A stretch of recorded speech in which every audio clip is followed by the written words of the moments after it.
Headline: Circle execs and VCs misread the market. It cost them $2 billion. Published at 12:13 p.m., June 23, 2025. Executives and venture capitalists, VCs, who sold shares into the initial public offering, IPO, of Circle, CRCL, missed out on a rocket ship rally. With at least $1.9 billion in opportunity costs through June 6, 2025, calculating the missed profits of selling instead of buying Circle's IPO is painful.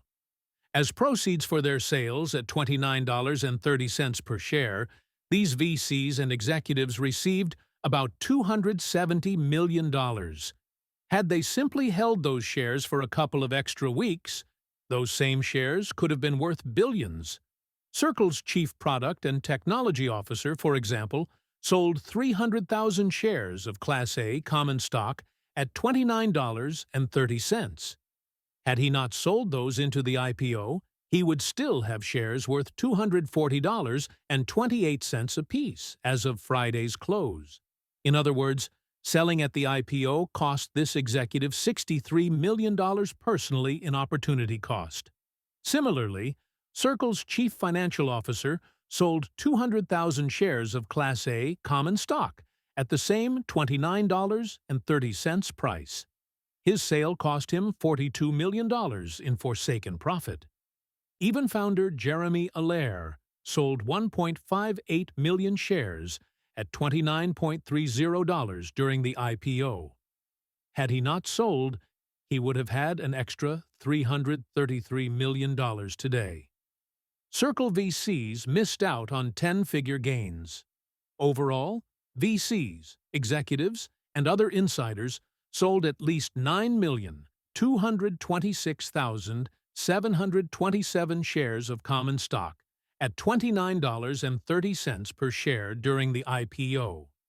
Their proceeds of $270 million were an impressive payday. Yet just 2 weeks later, the opportunity cost of those sales has become breathtaking. Had they not sold, they could have made an extra $1.9 billion. To be fair, some VCs only sold a portion of their CRCL position. General Catalyst, for example, only sold about 10% of its equity in the IPO. The giant VC still owns over 20 million shares as of its latest Securities and Exchange Commission Form 4 disclosure.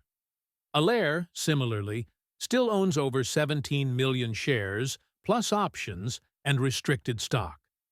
Many other VCs and executives still retain a good portion of their initial investment. Nonetheless, their sales at $29.30 certainly look like a faceplant in comparison to today's $240.28. Although no one can predict the future, misforecasting it by 88% will be an embarrassing whiff that has already earned its place in financial history. This recording is AI generated. Get more crypto news at protos.com.